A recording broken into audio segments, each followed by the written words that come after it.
Study IQ IAS, आपका selection हमारा mission. Hello everyone, welcome to study IQ। मेरा नाम है Rishabh, I am economics optional faculty, you know me. आज हम समझेंगे कि क्यों बांके बिहारी मंदिर का कंट्रोल सरकार चाहती है, यूपी सरकार। क्या है इकोनॉमिक रीजंस, कौन से रीजंस एडमिनिस्ट्रेटिव और सिक्योरिटी रीजंस सरकार दे रही है, और क्यों सुप्रीम कोर्ट को दखल अंदाजी करनी पड़ी है कि भाई ऐसी भी क्या जल्दी है कि सब कुछ आपको स्टेट के कंट्रोल में चाहिए। So let's talk about all this, but आगे बढ़ने से पहले ये बताएं कि मेजर कंट्रोवर्सी है कहाँ, क्या स्केल है, व्हाट इज़ द प्रॉब्लम, कहाँ लाई करता है मिडिल ग्राउंड, स्टेक होल्डर का क्या कंसर्न है, या फिर गवर्नमेंट का क्या कंसर्न है, या सुप्रीम कोर्ट का क्या कंसर्न है, हाई कोर्ट ने क्या कहा, ये सब कुछ हम बात करेंगे। बट सवाल आपसे भी है कि क्या मंदिरों का जो एडमिनिस्ट्रेशन है वो सरकार के हाथों में होना चाहिए, या फिर वहाँ पे आपका लोकल ट्रस्ट एक साथ मिलके कम्युनिटी डेवलपमेंट करना चाहिए। सवाल आपसे भी है, so do comment down below. But हम लोग फैक्ट बेस्ड एनालिसिस से करते हैं। सो कॉन्टेक्स्ट और स्केल अगर देखा जाए तो इकोनॉमिकली बांके बिहारी मंदिर लगभग 30,000 से 40,000 पिलग्रिम्स को डेली हैंडल करता है। और अगर ये फेस्टिव सीजन है, जैसे जन्माष्टमी का सीजन हुआ, तो वहाँ पे ये 30 से 40,000 का नंबर बढ़ के 5 लाख तक पहुँच जाता है। यानी 5 लाख लोग आते हैं मंदिर, और इससे मंदिर इकोनॉमिक्स डेवलप होती है, तो आसपास के रीजन डेवलप होते हैं, एक बूस्ट मिलता है। मतलब अगर आप बूस्ट समझिए तो 500 करोड़ का तो सिर्फ कॉरिडोर प्लान किया था सरकार ने। और सरकार ने इसलिए भी प्लान किया था क्योंकि भीड़ इतनी ज़्यादा बढ़ गई थी, क्योंकि फेस्टिव डेज में बढ़ जाती है, कि स्टैम्पीड जैसी सिचुएशन हो गई थी 2022 में। और इसकी वजह से सरकार ने कहा, सिक्योरिटी रीज़न दिया कि that's why the government wants the control of the temple so that it can develop a corridor, जैसे काशी विश्वनाथ कॉरिडोर बना है वैसे। तो May 15, 2025 को सुप्रीम कोर्ट ने अलाउ कर दिया कि ठीक है, आप टेम्पल का फिक्स डिपॉजिट, अब जैसे टेम्पल के पास लगभग 250 करोड़ रुपए का एक्स्ट्रा फंड पड़ा हुआ है, हाई कोर्ट ने कहा था कि आप टेम्पल का फंड अगर नहीं यूज करेंगे for the development of corridor, ये एक सरकारी प्रोजेक्ट होना चाहिए। सरकार वापस गई सुप्रीम कोर्ट, और सुप्रीम कोर्ट से कहा कि जब डेवलपमेंट मंदिर के लिए ही हो रहा है तो क्यों ना मंदिर के अनटैप्ड एसेट्स को टच किया जाए, वो जो 250 करोड़ है उससे पैसा लिया जाए। तो सुप्रीम कोर्ट ने कहा कि ठीक है, आप टेम्पल के फिक्स डिपॉजिट का यूज तो कर सकते हैं, बट सिर्फ और सिर्फ मंदिर एक्सपेंशन की जमीनें खरीदने के लिए, जैसे 5 एकड़ का लैंड परचेज करना है उसके लिए। और फिर तुरंत 15 को देखो, मई 15 को ये ऑर्डर आता है, और 9 दिन के अंदर May 26 को एक उत्तर प्रदेश स्टेट श्री बांके बिहारी जी मंदिर न्यास ऑर्डिनेंस आ जाता है। ऑर्डिनेंस आता है मतलब उस ऑर्डिनेंस के तहत एक लेजिस्लेटिव और एग्जीक्यूटिव ऑर्डर आता है, और यूपी सरकार खुद से उस चैरिटेबल ट्रस्ट की ट्रस्टी बन जाती है। और इसकी वजह से सुप्रीम कोर्ट पूछता है कि ऐसी क्या जल्दी थी कि सरकार को ही पूरा कंट्रोल अपने हाथ में लेना पड़ रहा है, व्हाट वाज द हरी। सो इन सब के ऊपर अब चर्चा करेंगे, और साथ ही साथ क्यों ये ज़रूरी है। तो इंफ्रास्ट्रक्चर इन्वेस्टमेंट डेवलपमेंट के लिए भी, रिलीजियस इकोनॉमिक टूरिज्म कॉरिडोर के हिसाब से, और इसके साथ साथ governance, transparency, accountability, security measures है, कैसे आप पब्लिक मैनेजमेंट करते हैं, ये सब। और इकोनॉमिक्स ऑप्शनल के लिए क्या ज़रूरी है, पब्लिक फाइनेंस, क्योंकि पब्लिक डीलिंग है, property rights in religious endowments, ये सब आपके लिए ज़रूरी है as per the syllabus of economics optional. कौन सा क्वेश्चन आप सॉल्व कर पाएंगे अगर आप ये वीडियो पूरा देखते हैं तो। Critically examine the economic and governance challenges in managing large pilgrimage center in India with special reference to Banke Bihari temple controversy. ठीक, और अगर आज के वीडियोस से आपको इंटरेस्ट जागृत होता है इकोनॉमिक्स में और गवर्नेंस में, तो आप इकोनॉमिक्स ऑप्शनल के नए बैच के लिए एनरोल कर सकते हैं, जो कि है अगस्त बैच। और ये बैच 28 अगस्त से चालू होने वाला है। तो अगर आप 2026 या 2027 टारगेट कर रहे हैं और 6 महीने में अपना ऑप्शन खत्म करना चाहते हैं, जो कि ज़रूरी है कि ऑप्शन आप जितना जल्दी खत्म करेंगे उतना ज़्यादा आप जीएस को टाइम दे पाएंगे प्रीलिम्स के पहले। तो अगर आपको एक ऐसा ऑप्शन चाहिए जिसके हाई स्कोर्स 335 हैं, जिसके हाईएस्ट इंटरव्यू स्कोर्स हैं 215, हाईएस्ट अमंग एनी सब्जेक्ट, पिछले 10 साल में हाईएस्ट पोटेंशियल ऑप्शनल है ये। Potential in the sense highest scoring के साथ साथ हाईएस्ट कन्वर्जन रेशियो है, सिलेक्शन रेशियो है। यानी अगर आप इसमें मेंस लिखते हैं तो 20% चांस है आपका कि आप मेंस फाइनल लिस्ट में नाम आएगा अच्छी रैंक के साथ, क्योंकि 335, 300, 300 के आसपास अगर आपको मार्क्स आ रहे हैं किसी ऑप्शनल में, और ये इकोनॉमिक्स ऑप्शनल के साथ पॉसिबल है, ठीक है, ये कोई ऐसा नहीं है कि हम आपको फेरी टेल बता रहे हैं, ये पॉसिबल है सिर्फ और सिर्फ इकोनॉमिक्स ऑप्शनल के साथ। तो अगर ऐसा ऑप्शन चाहिए जो आपको कॉम्प्रिहेंसिवली कवर करे, जीएस के साथ ओवरलैप्स हो, क्योंकि प्रीलिम्स में भी 30% क्वेश्चन कहाँ से आते हैं, इकोनॉमिक्स से। तो अगर आप चाहते हैं कि जीएस का ओवरलैप कवर हो और ऑप्शनल में आपको मैक्सिमम मार्क्स आए with interview scores being the highest, तो इकोनॉमिक्स ऑप्शनल आपके लिए है। अगर है तो आपको प्लैटिनम बैच के लिए एनरोल करना चाहिए, क्योंकि इसमें लाइव क्लास है और लाइव क्लास के साथ साथ मेंटरशिप है, जिसमें आपके डाउट्स क्लियर किए जाते हैं, आपको आंसर राइटिंग इवैल्यूएशन मिलता है, so that your answers get better and better and better. और बेटर करते हुए एक एडवांस लेवल टेस्ट सीरीज है जो आपको मेंस के पहले प्रोवाइड की जाएगी, और ये मेंस के पहले जो एडवांस टेस्ट सीरीज है, इसके इवैल्यूएशन के साथ आप एग्जाम रेडी हो जाएंगे। इसके साथ साथ 30 मंथ्स का एक्स्ट्रा वैलिडिटी भी आपको मिलेगा। तो अगर आप लेट नहीं करना चाहते हैं और अपने पीयर ग्रुप से आगे रहना चाहते हैं हाई स्कोरिंग ऑप्शनल के साथ, तो just share your contact details with me on my social media handles, search Hipponomics on Telegram और Instagram, or write to me on rishabh.singh@studyiq.com so that I can reach out to you and help you in getting admissions at the best possible rates. Okay, so moving forward, so chronology of controversy एक बार फिर से देख लेते हैं। 2016 से 23 तक multiple times PIL डाले गए थे। क्यों? बिकॉज ऑफ क्राउड सेफ्टी, क्योंकि हर बार जब भी फेस्टिव सीजन होता है तो क्राउड बहुत ज़्यादा आ जाता है। आपने कई बार इंस्टाग्राम पे वीडियो देखा होगा कि कैसे सब लोग एक दूसरे के ऊपर एक तरह से धक्का चढ़ रहे होते हैं, बहुत कम जगह होती है। तो क्राउड मैनेजमेंट का काम के लिए कोर्ट में PILs लगातार फाइल की गई थी, और temple under civil court receivership August 2022 यानी stampede kills 2 and high court seeks detailed security report. नवंबर 2023 हाई कोर्ट ने कहा कि ठीक है, कॉरिडोर बनाइए। सरकार ने कहा कि कॉरिडोर बनाना पड़ेगा, मतलब चौड़ा करना पड़ेगा जहां से लोग आते जाते हैं। जैसे आपने विश्वनाथ कॉरिडोर देखा है, काशी विश्वनाथ मंदिर जब बना है तो दोबारा। तो 2023 में हाई कोर्ट ने कहा कि ठीक है, आप बनाइए, बट ये एक सरकारी प्रोजेक्ट होगा, और सरकारी प्रोजेक्ट के लिए आप टेम्पल फंड यूज नहीं करेंगे। बट फिर सरकार जाती है सुप्रीम कोर्ट, और सुप्रीम कोर्ट इस ऑर्डर को थोड़ा सा मॉडिफाई करता है और कहता है कि ठीक है, जो डिपॉजिट्स हैं 250 करोड़ के, उसको आप यूज करिए लैंड एक्विजिशन में, so that safety concerns can be addressed. ठीक, और तुरंत सरकार का ऑर्डिनेंस आ जाता है, और ऑर्डिनेंस में सरकार खुद को ही ट्रस्टी बना लेती है कि मतलब अगर आप ट्रस्टी बन रहे हैं तो बाद में जब सब कुछ बन जाएगा और बाद में टेम्पल की जो भी अर्निंग्स होंगी वो सब किसके पास जाएगी? वो सरकारी चैरिटेबल ट्रस्ट के पास।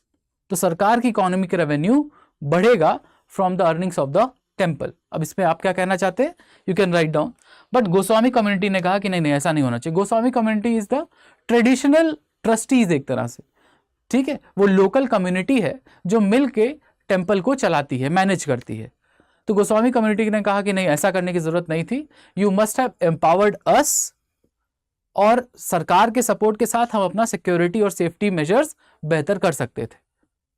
ठीक, तो फिर अगस्त 2025 में सुप्रीम कोर्ट ने हाई कोर्ट के कुछ रिमार्क्स के ऊपर स्टे लगाया, और सुप्रीम कोर्ट का कहना था कि एक रिटायर्ड जज के ओवरसाइट में कमेटी बनाई जानी चाहिए, या कमेटी को वर्क करना चाहिए, जो अभी सरकार ने बनाया।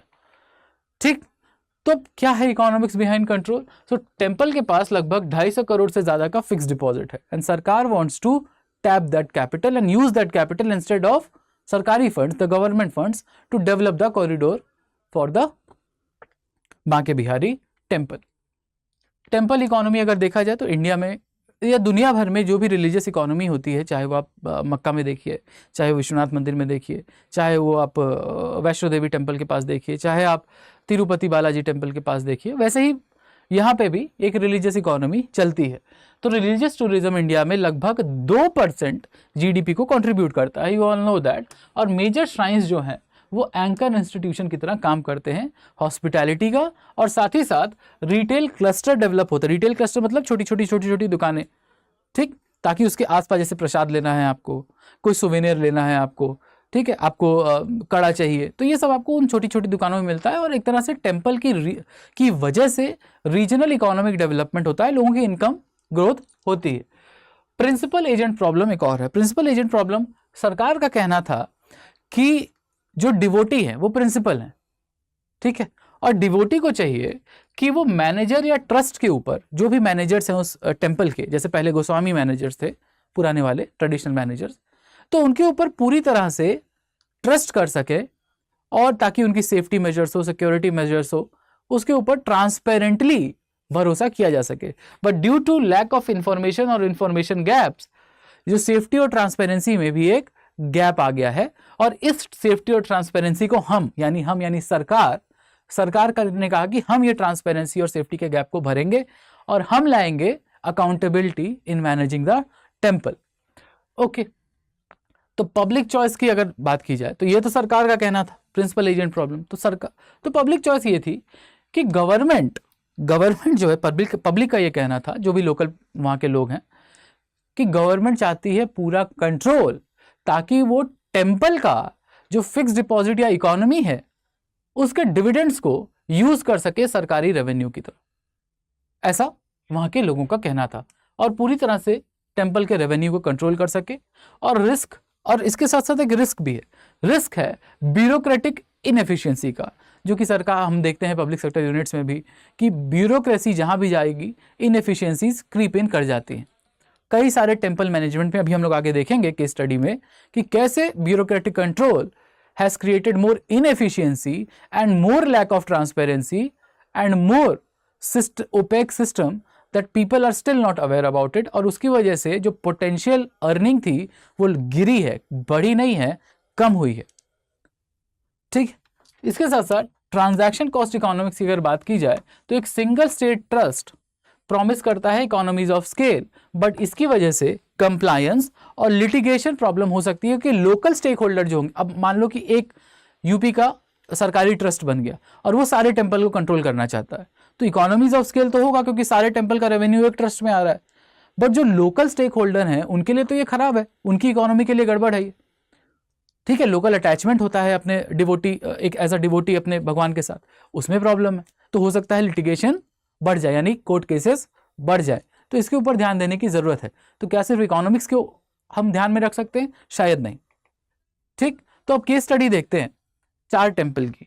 ठीक है, चारों अलग अलग तरह से मैनेज किए जाते हैं। पहला है हमारा तिरुमला तिरुपति, फिर Padmanabha Swamy temple Kerala, and then Tamil Nadu run temples, and then Kashi Vishwanath. ठीक है, तो हम ये देख रहे हैं कि तिरुमला तिरुपति एक तरह से एक बोर्ड बनाया गया, स्टैट्यूटरी बोर्ड, मतलब गवर्नमेंट का एक एक्ट आया आंध्रा, और उसके बाद वहां एक स्टैट्यूटरी बोर्ड बनाया गया जो प्रोफेशनल द्वारा रन किया जाता है। ठीक है, और प्रोफेशनली उसमें ऑडिट भी होती है, यानी एक ट्रांसपेरेंसी और अकाउंटेबिलिटी लाई गई, और इसकी वजह से क्या हुआ, एनुअल रेवेन्यू 3000 करोड़ से ज्यादा का है यहाँ पे आपके तिरुपति टेम्पल का। और इसमें भी कॉर्पोरेट सोशल रिस्पॉन्सिबिलिटी के तहत बहुत स्पेंड भी करता है temple to develop the region around the temple.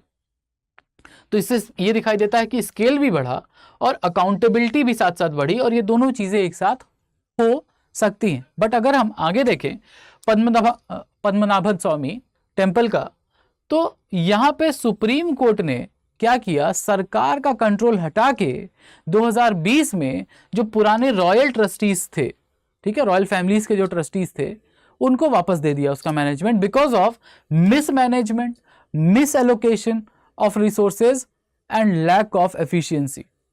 तो इससे क्या आपको दिखाई दिया इकोनॉमिक आउटकम, कि एसेट्स को प्रिजर्व किया गया और लोकल लेजिटिमेसी को रिस्टोर किया गया बिकॉज ऑफ ब्यूरोक्रेटिक इनएफिशिएंसी।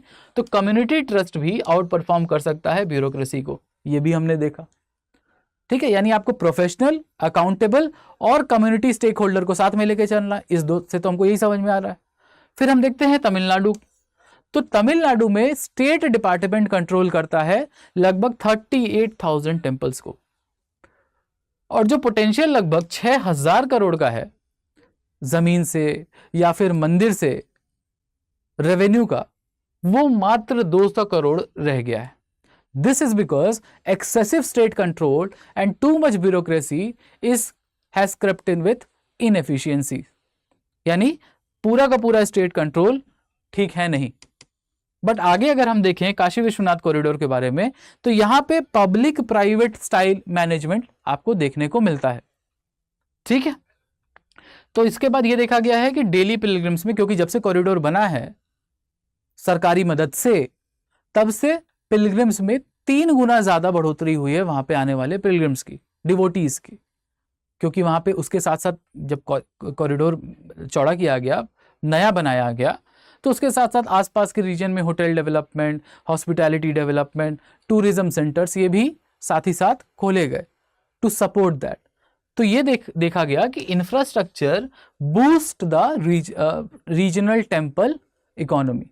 तो घूम फिर के हमको क्या समझ में आता है कि अकाउंटेबिलिटी जरूरी है, लोकल स्टेक होल्डर कम्युनिटी का पार्टिसिपेशन जरूरी है, स्केल बड़ा होना चाहिए, और इंफ्रास्ट्रक्चर के साथ साथ आप डिवोटीज बढ़ा सकते हैं।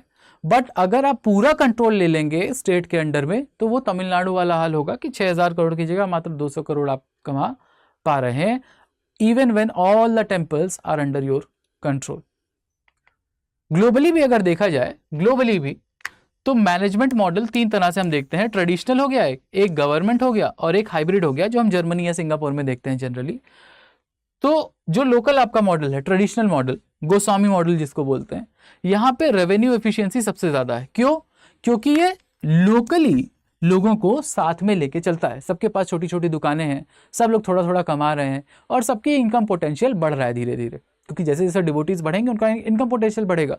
तो रेवेन्यू एफिशिएंसी सबसे ज्यादा कहाँ है? ट्रेडिशनल सेक्टर में, यानी कि जब लोकल कम्युनिटी कंट्रोल करती है टेम्पल ट्रस्ट को।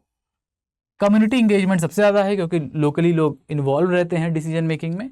कल्चरल प्रिजर्वेशन भी सबसे ज्यादा है, बट एडमिनिस्ट्रेटिव कॉस्ट सबसे लो है, क्योंकि जरूरत ही नहीं है। ठीक, फिर आता है गवर्नमेंट कंट्रोल। यहाँ पे रेवेन्यू एफिशिएंसी जनरली मिक्स्ड देखी गई है। तमिलनाडु में कुछ भी नहीं है, केरला में इनएफिशिएंसी थी, बट वहीं अगर हम आंध्रा में देखें तो अगर आप प्रोफेशनली कंट्रोल बोर्ड बनाते हैं तो बेहतर भी करके दिखाता है।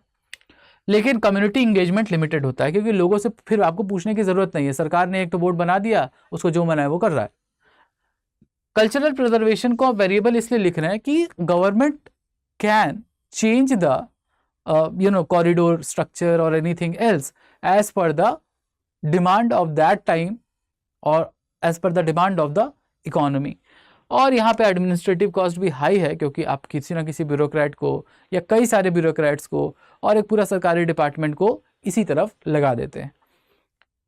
हाइब्रिड मॉडल की अगर बात की जाए, जो हम दुनिया से सीख सकते हैं, जैसे जर्मनी या सिंगापुर, तो यहाँ ये देखा गया कि रेवेन्यू एफिशिएंसी तो हाई है, लेकिन साथ ही साथ कम्युनिटी इंगेजमेंट को भी खत्म नहीं किया गया है। स्टेट कंट्रोल है, ठीक ठाक है, लेकिन कम्युनिटी इंगेजमेंट को साथ में बचा के रखा गया है, so that cultural preservation can be better. और यहां पे भी एडमिनिस्ट्रेटिव कॉस्ट है, बट मॉडरेट है, क्योंकि it's a mix of government and the local community साथ में आते हैं, रीजनल डेवलपमेंट करने में हेल्प मिलती है उससे। ठीक, तो what are the constitutional and legal dimension? Simple, article 25 और 26 तो गारंटी करता ही है रिलीजियस राइट्स को, और आर्टिकल 25 2C ये बोलता है, 2A ये बोलता है कि regulation for public order is allowed. तो ये सरकार का पक्ष है, गलत नहीं है ये, कि पब्लिक ऑर्डर के लिए जरूरी है। ठीक, और सुप्रीम कोर्ट का कहना है कि डेटीज, जैसे हमने राम जन्मभूमि केस में देखा कि डेटीज आर ज्यूरिस्टिक पर्सन, मतलब एज अ पर्सन उनको ट्राई किया जाएगा, and capable of owning property and sewing, for example Ayodhya. तो अगर हम डेटी को ओनर ऑफ द टेम्पल बना दें, तो deity can go in the court, have the control of the property। ठीक, तो सुप्रीम कोर्ट का तो ऑर्डर ये है, thus their funds need fiduciary protection, यानी ये जो फंड है इसका एक लीगल प्रोटेक्शन मिलना चाहिए। तो सुप्रीम कोर्ट ने ये भी कहा कि ये जो हास्टी ऑर्डिनेंस आया है from the UP government control करने के लिए टेम्पल ट्रस्ट को, इससे क्या है, एग्जीक्यूटिव ओवर रीच दिखाई देती है, यानी गवर्नमेंट का ओवर रीच दिखाई देता है टेम्पल के बिजनेस में, जो कि नहीं होना चाहिए। Debate mirrors global concerns over state regulation of faith based asset. Globally भी जब जब चर्च को कंट्रोल करने की कोशिश की गई है या फिर आपके बड़े मंदिर, बड़े रिलीजियस साइट्स को कंट्रोल करने की कोशिश की गई है, तो कम्युनिटी ने अच्छे से उसके ऊपर रिस्पॉन्ड नहीं किया है, क्योंकि everyone wants the church to be free or the temple to be free, to be autonomous and work according to the culture, so that the culture is preserved and the local community preserves the culture. But क्या होता है आगे, वो way forward में हम लोग देखते हैं that who should manage India's mega temples, community committees, independent regulators और state trust. ये सवाल आपसे है कि किसको कंट्रोल करना चाहिए हमारे मंदिरों को, कम्युनिटी को, प्रोफेशनल लेड कम्युनिटीज को, या फिर आपके स्टेट को. की इनसाइट अगर देखा जाए तो infrastructure without legitimacy invites litigation. We know that कि इंफ्रा डेवलपमेंट कर रहे हैं क्योंकि हमने टेम्पल को पूरा कंट्रोल कर लिया है, तो फिर लोग थोड़ा बुरा मानेंगे, लिटिगेशन होगा, फिर कोर्ट केसेस होंगे.